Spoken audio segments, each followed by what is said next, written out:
Assalamualaikum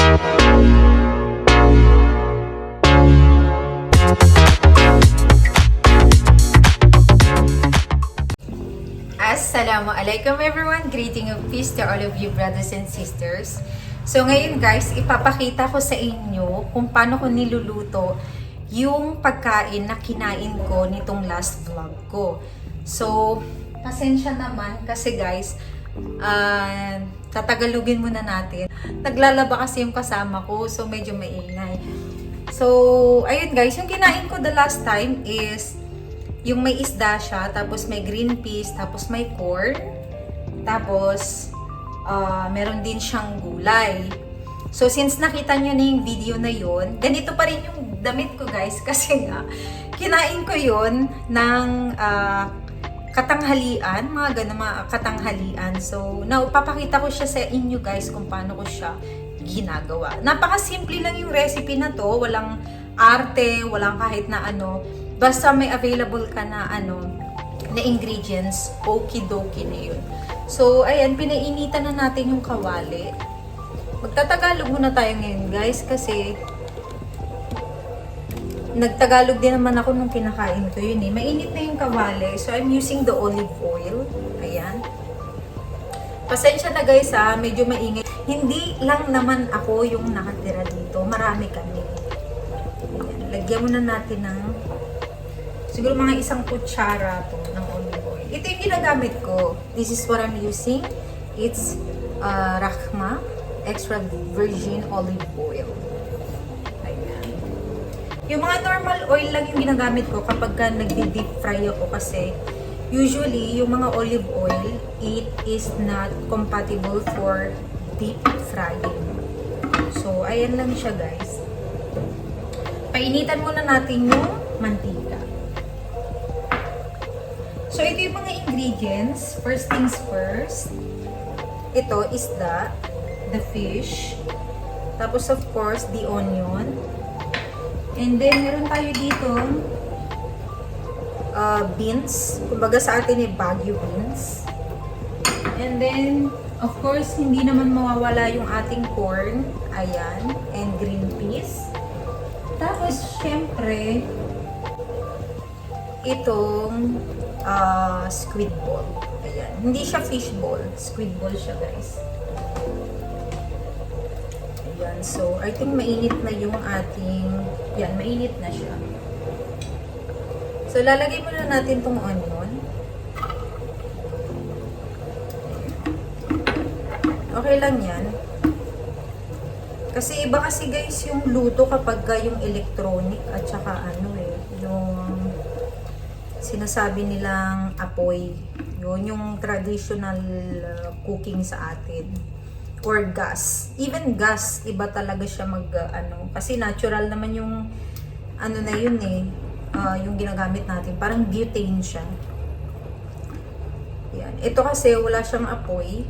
So, electronically, kaya manigas ka dyan. Ganyan lang talaga siya guys. Magmumove on din yan guys. Okay? Tapos takpan natin siya guys. Kauhugas ko lang na ito. Ayan, medyo na siya. Medyo naluluto na ang ating. So, ito na siya. Kapag ka olive oil talaga yung ginagamit sa pagluluto, napakabagal niyang uminit. Kasi usually, the olive oil is used for little saute and sometimes it is used to the salads. Kaya ganun siya. Hindi siya designed for saute-saute talaga. So, the next na ilalagay natin is ito na. Siyempre, ang ating squid ball. Ayan. So, ipo-fry lang natin siya ng kaunti, guys. Pasensya naman sa hindi ko pa siya nalalagyan ng chloro. Pero, lagi ko yan ini-scrub, guys. Malinis po yun. Ayan. So, parang ipo-fry lang natin ito, guys. Until mag-brown siya ng kaunti. Tatakpan ulit natin siya for about 2 minutes. So, ayun na guys. Actually, hinalo ko na to kanina eh. Ayan, golden brown na siya. At it's cooked already. So, the next thing is yung ating syempre isda. Para kumapit yung lasa. Para kumapit yung lasa ng ating isda dito sa squid bowl. Ayan guys. Tapos, ilalaglag na natin itong bagu beans. Ayan. Ayan na yan. Ayan.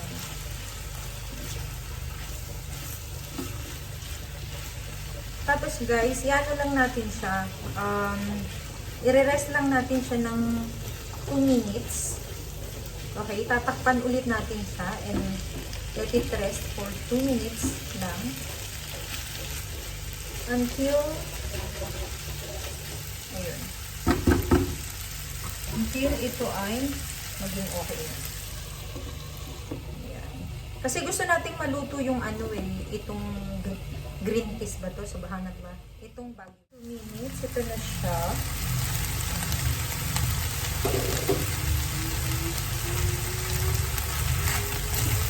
Ayan. Ano bigla siyang dumikit. Tapos lagyan na natin itong green peas. Tapos, lagyan natin siya ng onting water kasi nag-ano na siya, nag-dry. Onting water lang. Ayan. Para ma-avoid ang dryness. Ayan. Kasi pag fish talaga, dumidikit talaga siya ng malma sa sa kawali. So kahit na sinasabing may sinasabi pang non-stick to, wala talagang matatawag na non-stick sa naglulumihap na temperatura. Tagalog na Tagalog. Ayan. So, mamaya guys, lalagyan na natin siya ng mga panakot. Tanggalin lang natin itong mga tinik-tinik. Masakit yan sa lalamunan pag natinik tayo. Ayan. So, for now, takpan muna natin siya within 2 minutes. And then, lalagyan na natin siya ng mga panakot. Panakot means, hindi yung Halloween ha. Mga paminta, mga powder, salt. So, here you go guys. After 2 minutes, eto na siya. Pasensya na parang may helicopter dito ha. Kasi nga itong ating washing machine. Yan. So, before pa mag-dried up yung water, ayan, ilagay na natin yung ating Himalayan salt. Ayan. So, ako kasi, ang ugali ko, i-steam ako lang yung asin. Kasi ako lang naman yung kakain. So, ganyan lang siya. At least, 1 teaspoon. Hindi ako masyado sa asin. Tumatanda na tayo, guys. Ayan lang siya. Parang ang dami kong tinik na nakikita,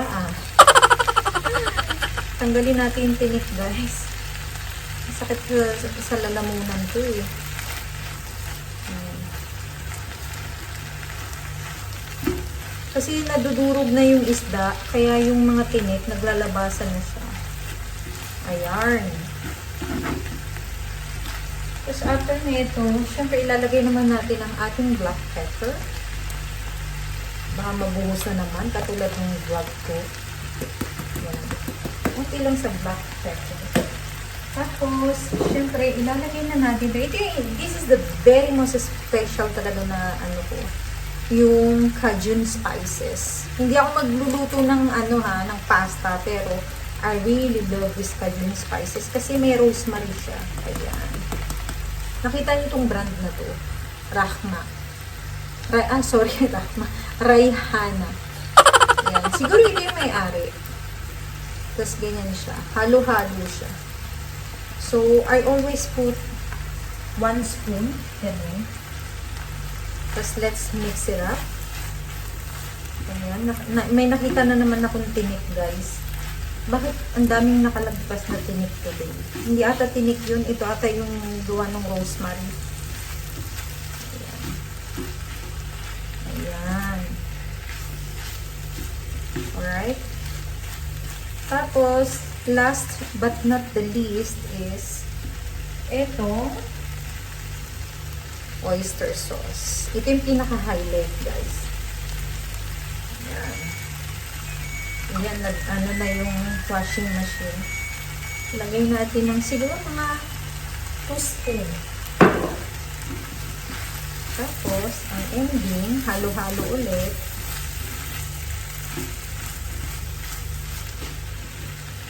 Ayan siya, oh.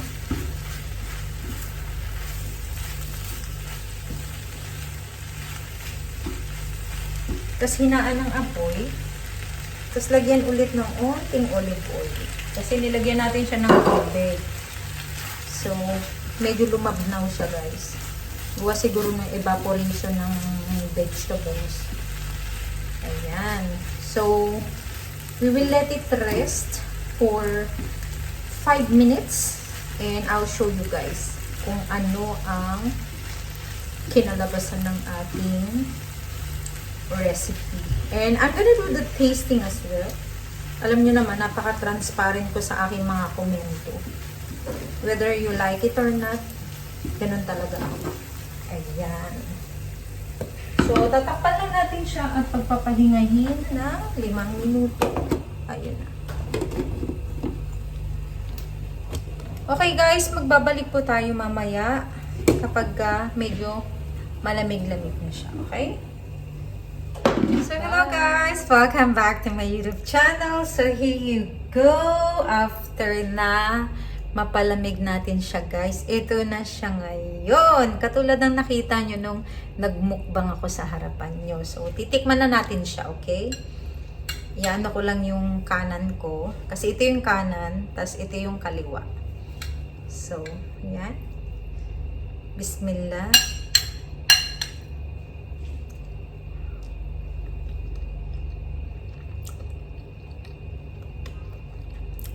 Katulad ng dati, guys. Ganun na ganun pala yung timpla niya. Hindi siya sobrang alat. At medyo manamis-namis gawa nga nung squid ball. So, ito yung isda. Sarap niya. Kaso hindi na pwedeng kumain kasi alauna na ng madaling araw dito. So, ayun guys.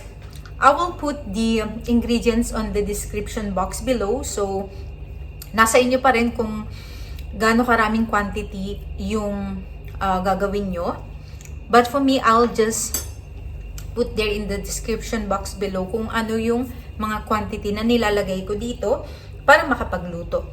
So, yes, I hope you like this video, guys. And please, please, guys, don't forget to subscribe to my YouTube channel, Noor channel, and press the notification bell down below so get notified whenever I am uploading new video, guys. So till next time, ma'as salama. Bye!